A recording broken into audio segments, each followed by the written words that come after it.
Hey everyone, and welcome to Almost Cancelled. I am Peter, that is Connor, and we are going to talk about Philip K. Dick's Electric Dreams, Season 1, Episode 2. It's called Impossible Planet. So, full spoilers for the episode. Instead of a sort of future dystopian type of society with telepaths, which is what the first episode was, this was a distant, distant future where no one's on Earth anymore. We're in space, we're occupying other planets, space stations, that kind of thing. And our main characters are basically these workers on these like tours that they give of like nebulas and star systems and planets and just basic flybys. They sort of describe what's going on, and it's very just a sort of kind of just by the numbers industry. They're just kind of, this is boring to them. They're just kind of doing it. It's just tourism. It just happens to be in space. Yeah, it's just routine, and there's a sort of cynicism aspect to it because we're introduced and we see that they beef up what's happening to make it look pretty because what was it? Was it space dust or something? Yeah. It was basically like the Northern Lights, but in space. But sometimes it can get obscured by space debris or whatever, and he's like, oh, we'll artificially brighten up with the big window is actually like a screen, and they actually sort of like manipulate it to look better. And just a little bit of color correction. Yeah, so it basically gives it this idea that there's a phony element to it. It's fabricated. Like, yeah, they sell these trips, but there's like an element to it where it's not entirely honest. And it's not necessarily vindictively evil, what they're doing to sort of spruce it up. No, they're just giving them what they want to see. Yeah, but there's a bit of a lie in there with it. Yeah. And yeah, so there's the actual plot of the episode though is that this old woman shows up. It's the end of the week. They're just shutting for the weekend to go and have their normal lives. And this old woman who's like 300 odd plus years old, which just seems to be like a normal age now. Like this is what a lot of people maybe age to. Life expectancy is just ballooned. It's still old, but it's not like unheard of. Clearly. Yeah, well, that's one of the things. She says at one point that her grandmother lived to about 270, and when she did that, that was seen as out of the ordinary. Yeah, and it's actually a really good point that if we keep getting older and older, it's like, well, for us now, like the life expectancy is X age, but by the time we get to that age, it might actually be higher because all the people who are going to live beyond that are already born. I was reading an article the other day where there's been some studies and they reckon the max age of the human body, regardless of anything, is like 117 or something like that. Like you can't get past it, no matter what you do. Really? Interesting. Yeah. I don't know, just to ruin all this. Only one way they'll be proven right or wrong. Yeah. Someone's lived older than that though, haven't they?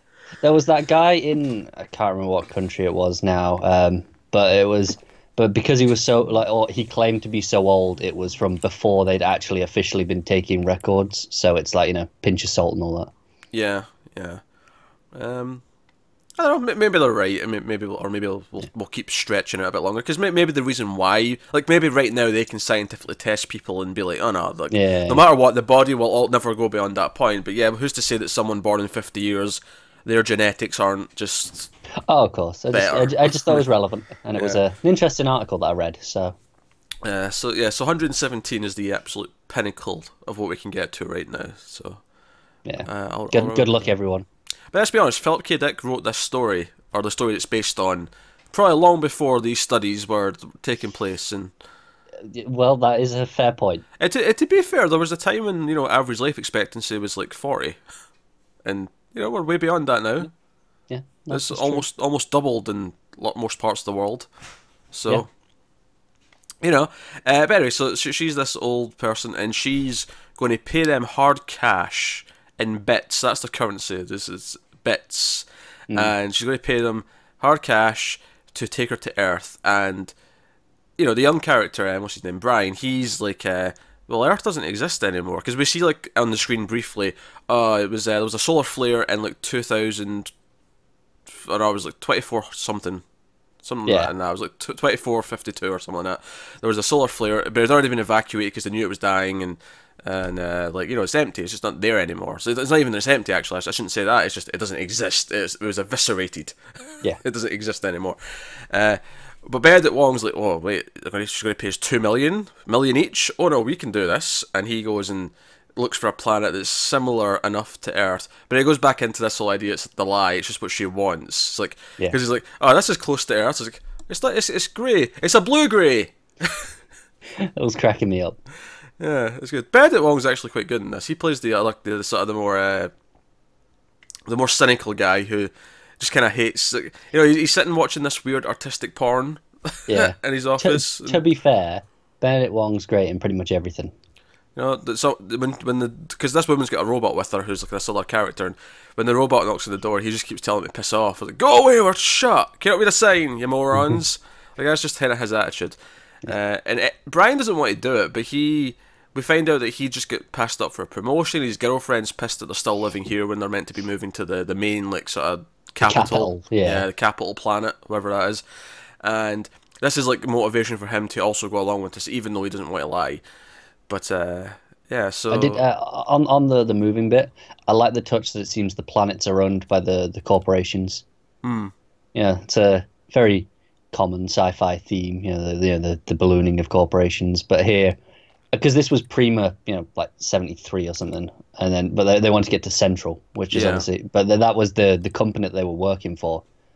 Yeah, I don't think they ever mention other ones, but you know there might be other. Well, the woman's from something else, wasn't she? Like Regis 2 or something. Yeah, that's right. So yeah, there's at least one other one because she's from another one, or maybe the other one's not. Maybe the other one's not a company. Maybe there's like different. You know, this corporation owns X amount of planets, and then the other ones are like I don't know the non-profit planets. Yeah, they're the independent ones. Yeah, the independent ones. I don't know, because I think it's just because hers sounded more like a scientific name. Like it's called Regis 23 or whatever because that's where it was. But maybe I'm just projecting my own expectations onto it. Yeah, you could be right. But anyway, so yeah, so this is basically the plot of the episode. Is they're taking her to this other planet, and they're going to pretend it's Earth so that she pays them a lot of money. And a lot of the episode is on the ship as they're sort of on their way to this planet. And she and young Brian kind of bond a little bit. She tells him of her dreams and of her family history, and like, oh, she wants to go to Earth and see it before she dies because she's got a couple of months left. She's dying, and she wants to see it because her grandmother lived on Earth and she left it during her life, but she heard all these stories about from Carolina, like you know, riding through the grass and swimming in this waterfall, sort of near her house and stuff. Sounds nice enough. Yeah, so she's got this idealistic kind of image of it, but obviously they're lying to her the whole way. And it gets really funny actually when they're supposed to be like getting close to it, and he's like, "Oh yeah, that's Mars," and she's like, "No, that's not right. Mars was meant to be red." It's like, "No, I think you're mistaken. It's phosphorus." Yeah. He's like, no, it's not red anymore. Yeah. Everyone knows that. Well, it's actually maybe one of the sweetest moments of the episode is because the robot who is clearly suspicious of everyone else, like he's suspicious of these two guys, he actually sort of goes into the computer in the middle of the night, and in fact it's probably the creepiest shot of the entire episode is when the robot looks in the computer and he just sort of like turns towards the camera and it's like dark and his eyes light up. It's a really creepy shot. I think that robot in general was kind of creepy. It was. He had that kind of, it looked like kind of demented C-3PO kind of vibe going for him. Yeah. He actually lies as well. You think he's going to come out and tell her this is all bullshit, but instead he actually goes along with the line, gives her this line about how 60 years ago this event happened that changed the planet surface for whatever reason, changed its atmosphere, and it's like, oh, like, so even the robot is self-aware enough to know that this is just to make her happy before she dies. So there's no point in actually telling her the truth here, and it gave the robot more characterization than I was maybe expecting, because like up until that point it was maybe just this cold kind of fact kind of machine, whereas this was like, oh no, there's actually a bit of humane elements to him in here. Yeah, it was real interesting. So that was cool. I liked the atmosphere of the episode. There was a lot of like the music was very dreamlike. A lot of it, you know, that sort of sci-fi ambient kind of thing going. Played in nicely because obviously their job title is actually Dreamweavers, which I thought was another way of poking at how this isn't actually real what they're showing to people. Yeah, it's all fabricated. And I think that was like one of the big themes of the episode is the idea of people weren't really dreaming anymore. People they talk about how when he was younger, he dreamt of exploring, and that, was all about out there in the infinite and the stars and everywhere else. Let's go and discover the unknown. But there is no unknown anymore. They've sort of charted everything. Everything is the known. Yeah. And they kind of bond a lot because obviously it gets a little bit weirder when she shows him a photo of her grandfather and it looks like him. And it's like, okay, right, so we're getting a little bit weirder here. But even before that point, there's this bonding that goes on because they both kind of share this dreamlike quality where they both want to believe in something. Yeah, and there's the moment where he first opens the door and sees her, and there's this flash of something else. You don't really know what it is at that point, but it's like immediately there's something more going on. And of course, along the way, he realizes, well, he doesn't really want to move to this central planet. He wants to do other things, but he's expected. This is what's expected of him. He's expected to get married, go to this place, and live out your life as expected. And Benedict Wong just wants his money, and he has no sort of dreams and ambitions. Because even when he asks him, "Oh, what are you going to do with your money?" He's like, "Oh, maybe I'll take one of these tours and be a passenger for a change." But he doesn't actually he doesn't have a set goal in mind. He just kind of wants the money because he should want the money. Right. It's just for the sake. Although that said, again, going back to it feeling mundane, this is a job. He just wants a holiday. He just wants a break from work. No, but I think the big theme of the episode though is the idea of losing that. Losing the sense of actually wanting something and believing in something and aspiring to something better. Yeah, he just wants it for the sake of wanting it.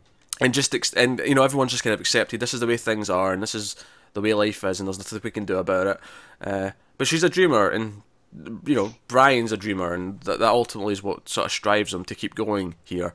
Because when she turns around and says, "Oh, I want to, go down. I want to see more of it, and I want to do this and I want to do that." Because again, it keeps adding into this idea of fabricating it and faking the dream because they change the colour so it looks more blue. They do the same thing with the screen. But then she insists to go down, and then for whatever reason, Brian's like, "Yeah, let's go down. I'm taking you down. We've got a couple of suits. Let's go down." It's a bold moment from him. It's one of the defining moment for his character, I think. Yeah, because he makes this choice where he would rather believe that there's something down there. I think it's not even so much that he even believes in anything right now at this point, because he's kind of realised that his own thing that he just kind of went on, he sort of went on autopilot. This is what the life is supposed to be like. But she believes so much in this thing, and she has these dreams and these hopes, and actually has this passion for something, which is something that seems to be lacking in everyone else in this world, in this universe. Yeah. No one has passion for anything.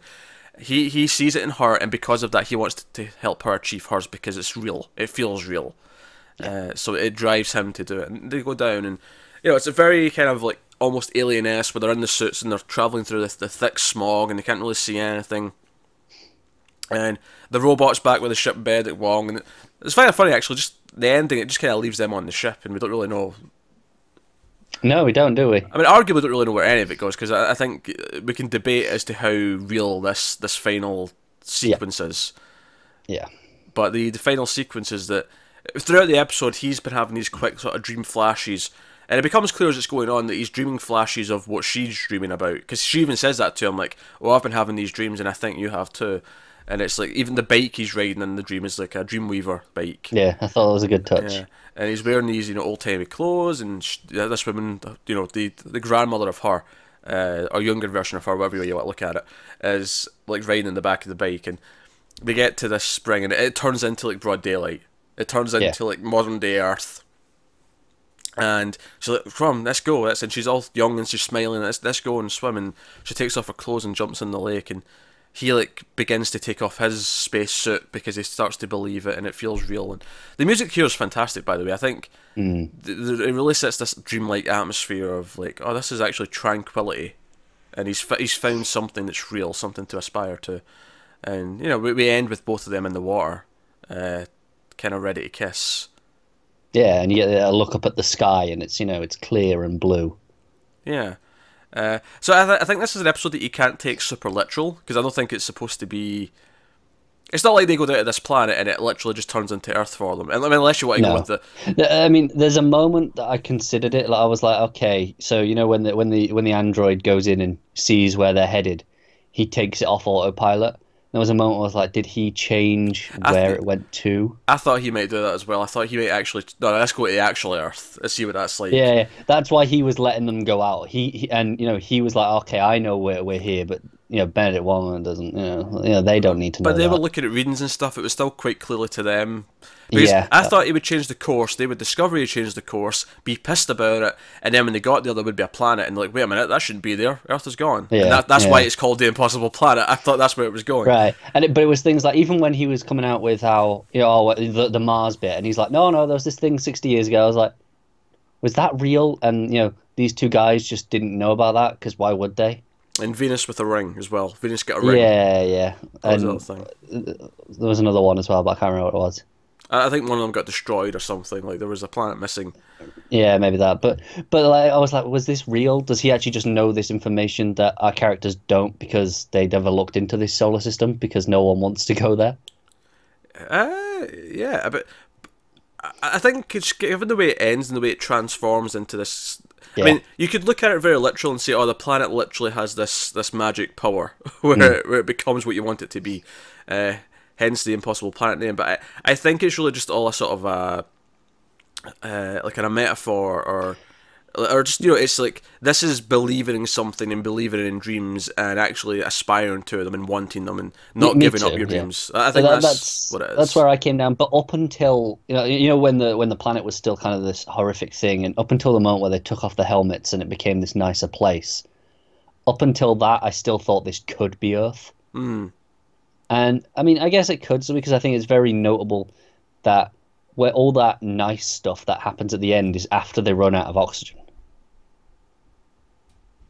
Yeah, sure. Because it goes down to 0%, Yeah. and then she takes off her helmet and starts, and it's like, okay, is any of this happening anymore?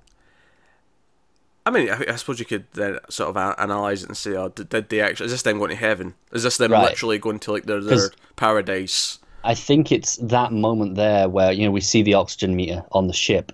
I think that might be the last time we see the ship at all. I don't think we go back to it after that. I think so. And like I say though, as much as you can sort of read into all this and say, okay, you can sort of work it out and say, okay, they're probably just dead here and this is them. But I think, and even in that case though, it's like, oh, they're dying happier because they believe in something. It's actually better to die with burn out than to fade away with a meaningless life and not having any goals or aspirations and I think that's ultimately what the story's about. It's just about believing something. It doesn't matter what it is, but just care about something and be passionate about it. And I think that's what the point of the story is.